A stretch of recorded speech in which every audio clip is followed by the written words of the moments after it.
Have you been struggling to convert your email subscribers into buyers? Are you ready to discover the secrets to conversion? Let me show you how in the Conversion Email Sequence Masterclass. This class gives you detailed instructions for crafting the 3 critical conversion sequences you need in your business, and you even get sample scripts so you can easily get your emails written. And best yet, you're going to get a printed workbook mailed to you that you can have at the ready so you'll never feel stuck when you need to write an email sequence again. We're going to talk about your opt-in sequence, how many emails should be in that sequence, and what to say in each one. I'm going to share 2 different versions of a promotion sequence, so you'll be totally ready for your next launch. And I'm going to give you a 3-part sequence that you can implement anytime you're putting on any type of live event so that you can convert those buyers into your next offer. So this whole masterclass is focused on increasing the lifetime value of your clients through conversions. And when you sign up right now, I'm going to give you a code that you can save $300 off of the registration. Now, this is for a limited time, so get ready to write down this code, this link, and go register right now by going to yoursalesmaven.com/AprilSave300 for the Conversion Email Sequence Masterclass. It's only taught once a year. You don't want to miss it. See you there.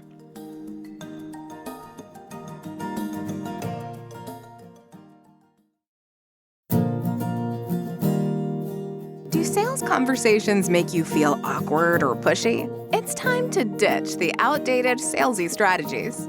Your guide, Nikki Roush, will show you how to combine kindness with selling skills to meet your prospects where they are, and in the process, how to up-level your influence and income. Learn how to earn business easily and effortlessly. Here's Nikki. Welcome, and thank you for listening to the Sales Maven Show. I'm your host, Nikki Roush, and I'm just here to offer you tips, techniques, and strategies to master your sales conversations. Today's episode is a sales success story with one of our Sales Maven Society members. We have this is kind of an update sales success story because we are welcoming back to the show Mary Beth Simone. Welcome back to the show, my friend. Thank you so much, Nikki. I'm so excited to be here with you. I'm excited to have you. Now, I want to let the listeners know, if you haven't listened to episode 48, that is the episode that Mary Beth was originally on, and it's called Public Speaking and How to Monetize It. And she's coming back to share how it went, what she used, all that good stuff. But before we dig into that, I really want to remind the audience, or if somebody's hearing about you for the first time, refresh and share about your business and what you do. Sure. So my name is Mary Beth Simone, and I am the CEO of Niche Partnership Consulting. And in my business, I primarily work with business owners to guide them through the creation of their contingency plans for their personal life and their business so that they are able to take vacations more frequently and be prepared for the unexpected. Which I think most of us can really relate to after the past few years that we've been through. Unexpected things happen.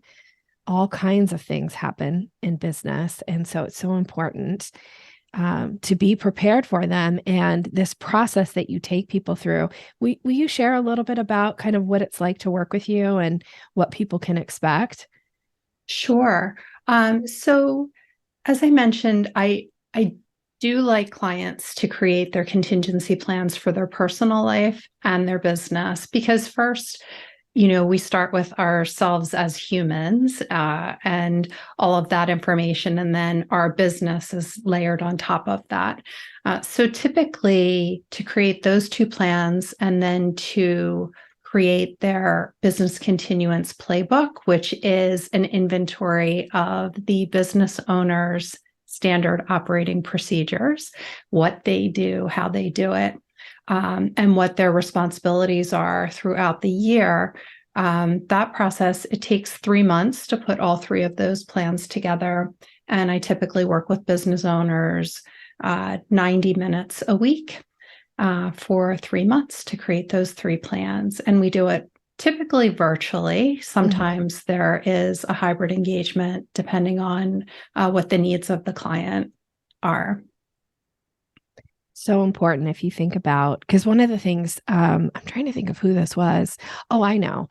Somebody who I admire greatly was talking about taking, I think, a month or two off next summer. That's the plan.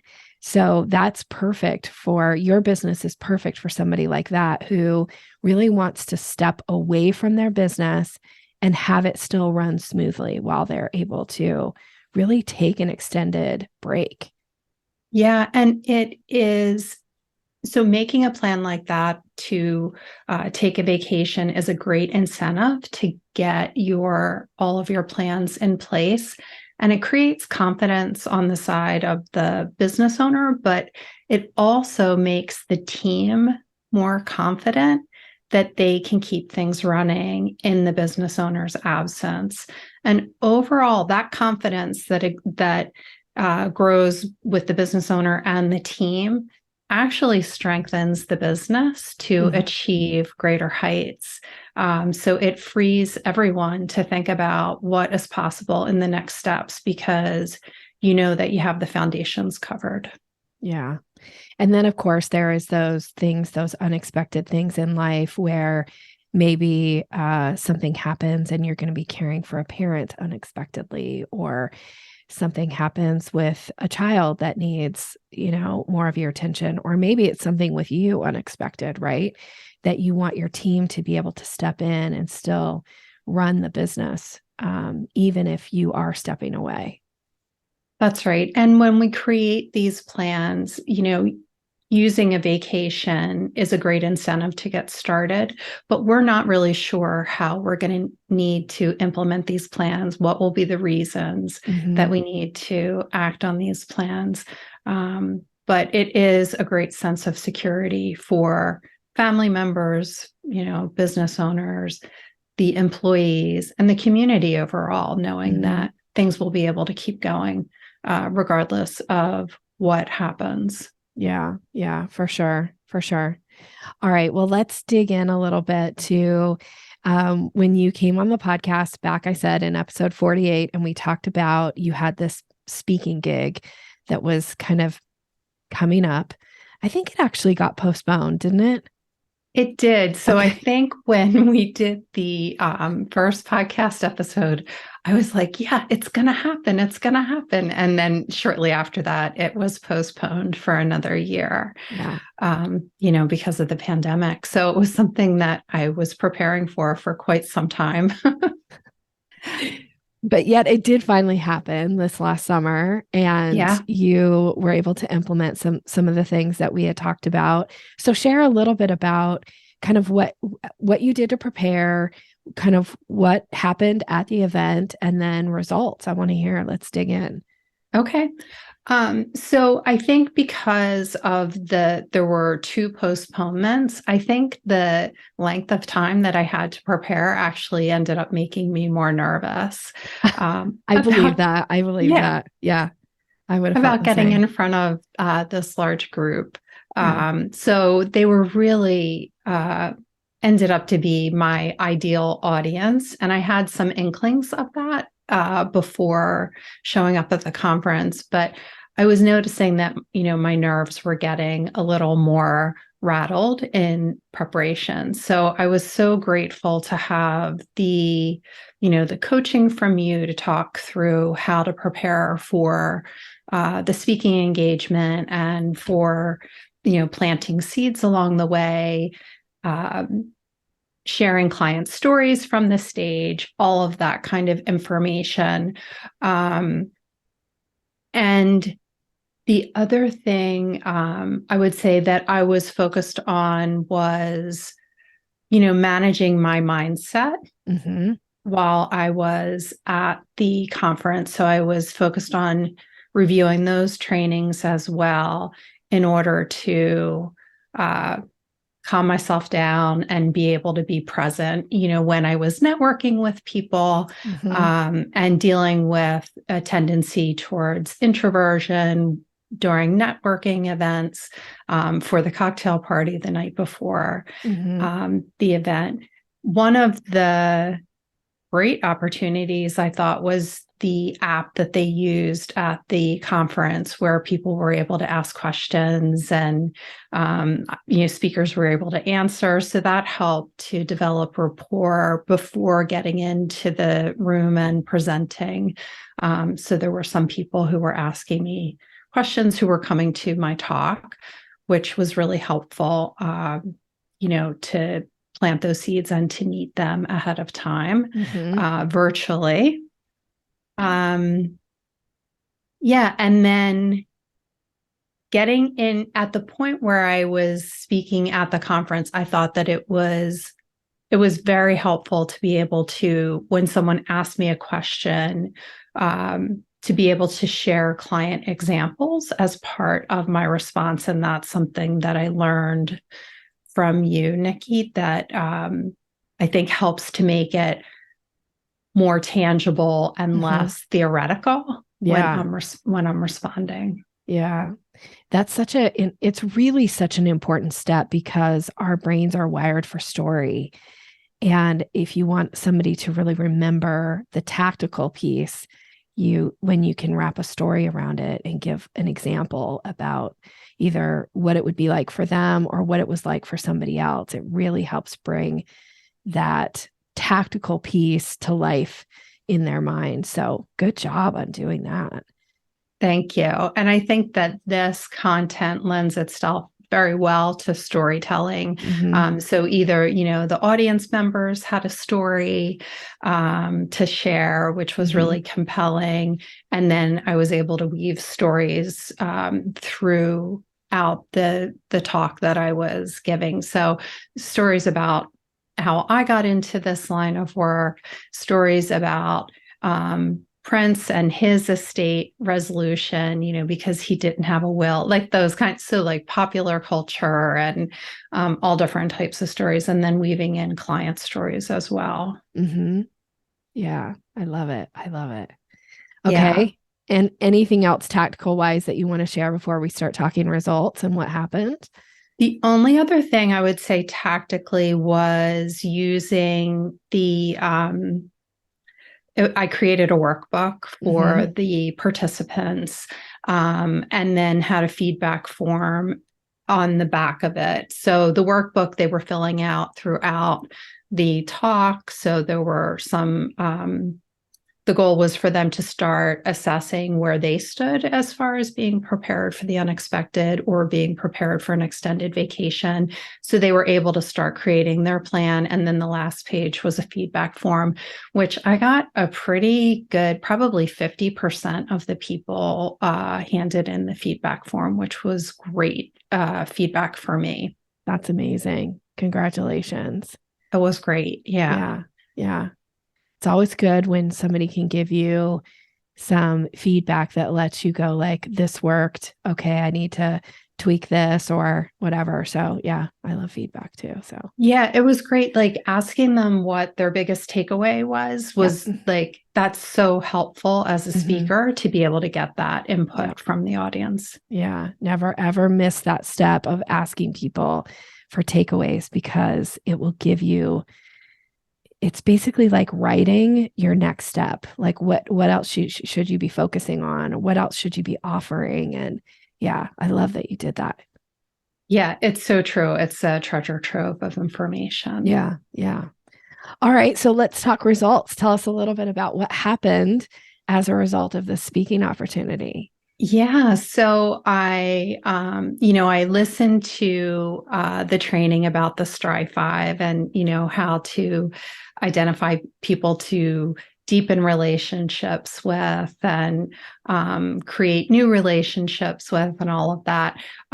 So I would say that I was able to deepen relationships with 3 existing clients at the conference, which was wonderful. Yeah.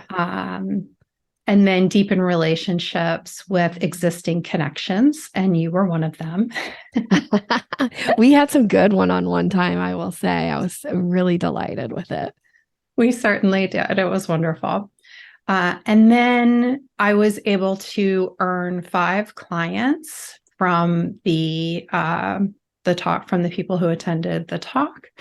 And one of the existing clients who I deepened a relationship with has since referred another client to me since going to the conference. Those are which was great. huge. Those are great results. I don't know a lot of speakers that can say I came off the stage and I earned 5 clients and then a 6th from a referral, all because of the work that you did at a conference. And it was a big conference and there were a lot of speakers. That wasn't it wasn't like a captured audience. People got to choose whether or not they came to your talk. And the other thing too I'll say is the big name speaker at this conference was Donald Miller. So you shared a stage with a very well-known, well-respected speaker, and you held your own. Congratulations.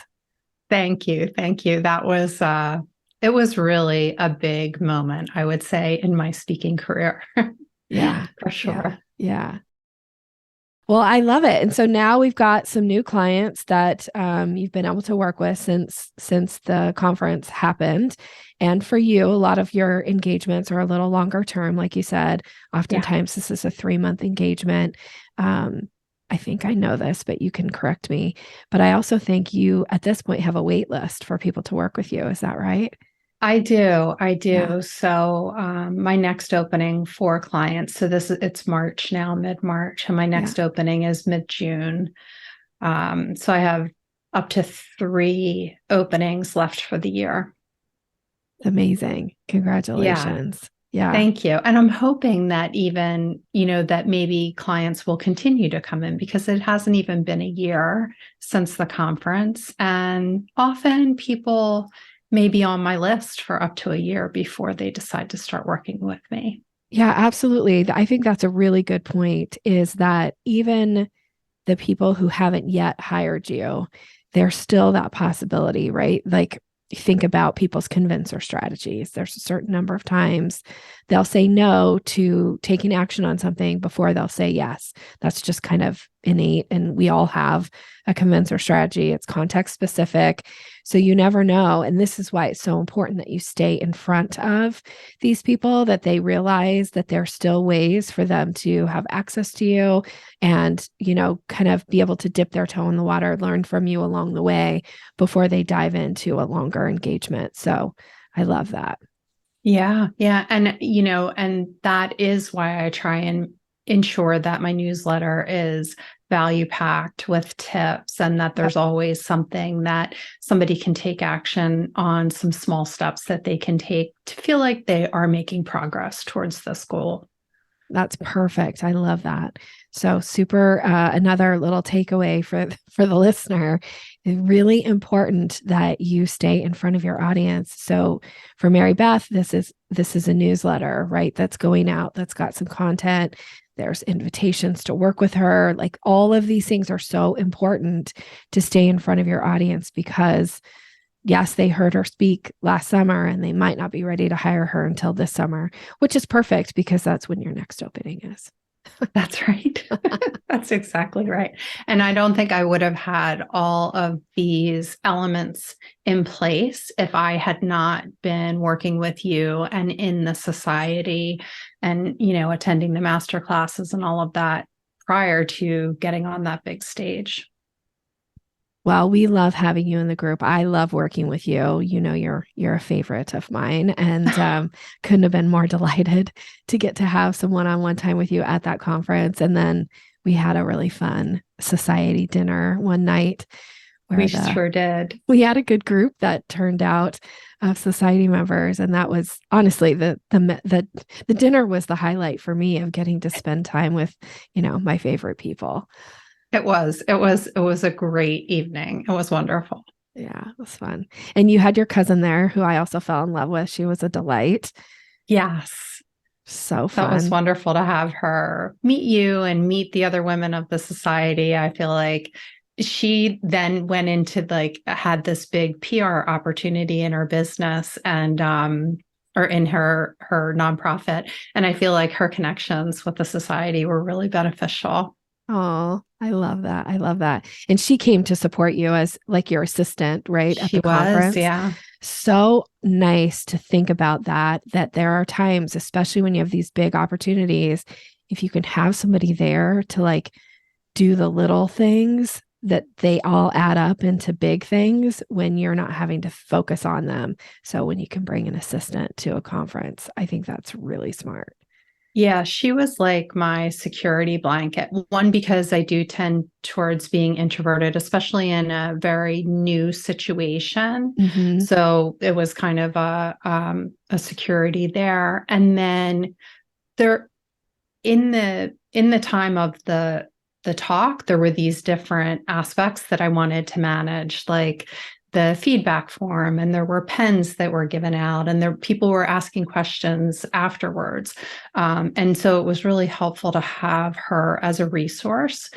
And I had to check out of my room before giving the talk, just because of the timing of the talk. And That's I had right. left my charging cords in the room. So I just quick asked her, would you go back and get them, so that I didn't have to like run around like a crazy person right before getting on stage? There's nothing worse than feeling out of breath and kind of sweaty before you have to step on stage because you're like panicked a little bit, anxious already, and trying to like solve some type of a problem. So smart to Yes. bring her.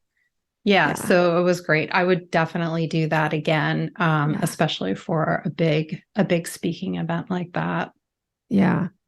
And, not that this is the topic that we're talking about, but I love that you picked somebody that you felt really comfortable with, because sometimes the person that you pick doesn't necessarily have to be like your employee. Like maybe it is a good friend. And in your case, I know she's your cousin, but you're also very, very close friends.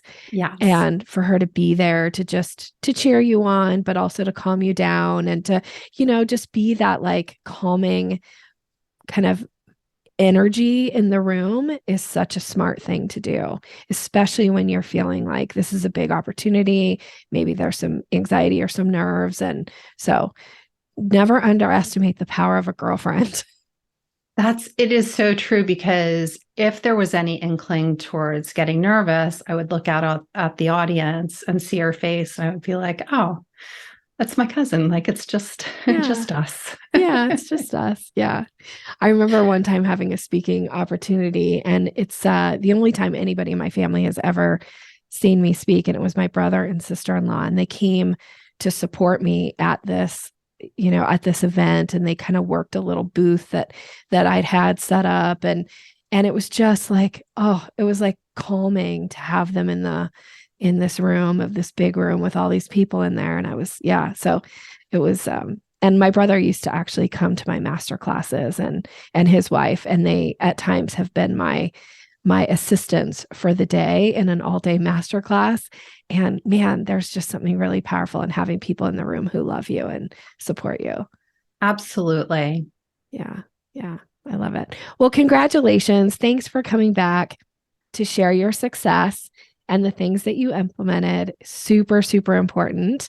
And I'm just delighted and thrilled for you. And sky's the limit. And if you're listening right now and you have a speaking opportunity coming up, and you need speakers, Mary Beth is available. And there's not a lot of people out there talking about contingency plans and the importance of it. So I'm repping you now. She's available. Thank you for the plug, Nikki. My agent. That's right. That's right. All right. So I always like to ask 2 questions as we wrap up the interview. One, I know you've shared this before, but what would you say recently has been one benefit that you've received from being in the Sales Maven Society? Well, I feel like the members of the Sales Maven Society are my first stop for resources. So I can just say currently I'm working with Julie Fry to pitch me for podcasts, and I'm working with Susan Grant to redecorate my living room. So it's personally and professionally. Two of amazing Sales Maven Society members. Yes. it is a wealth of resources in that group, is it not? It's just amazing. And the depth and the breadth of the knowledge in there and what people bring is really something special. It's wonderful. And I feel like it's a great resource, not to mention being able to, get your feedback on emails. Like I had a very sensitive one that I was nervous about sending, and it was just so wonderful. Even my husband says, ask Nikki for feedback. Oh. Thank you for that. That's so sweet. I love that. I love that. All right. And now people listening, there's probably somebody listening right now that is thinking, I would like an extended vacation or I need to have a contingency plan because there's some things coming up, and they might want that summer spot for you. So what is the best way for people to get in touch? Yeah. So the best way to get in touch is I have a free personal contingency plan offer for the audience. So you can go to nichepartnershipconsulting.net/Nikki. Oh, perfect. And you'll get that free contingency plan, and then we'll be connected and we can get in touch. Okay, give the link one more time so I won't interrupt. Yeah, nichepartnershipconsulting.net/Nikki. Perfect. That will be in the show notes as well. So go grab that, and then you and Mary Beth will be connected. You can also come hang out with her in the Sales Maven Society. There's a lot of amazing, amazing people in there. She is one of them. Thank you so much for being here. Thanks for listening. I really appreciate you. Mary Beth, I really appreciate you. And I wish everybody a really nice day. Thanks for listening to Sales Maven. Visit us online at yoursalesmaven.com/maven for more resources to boost your confidence and skills.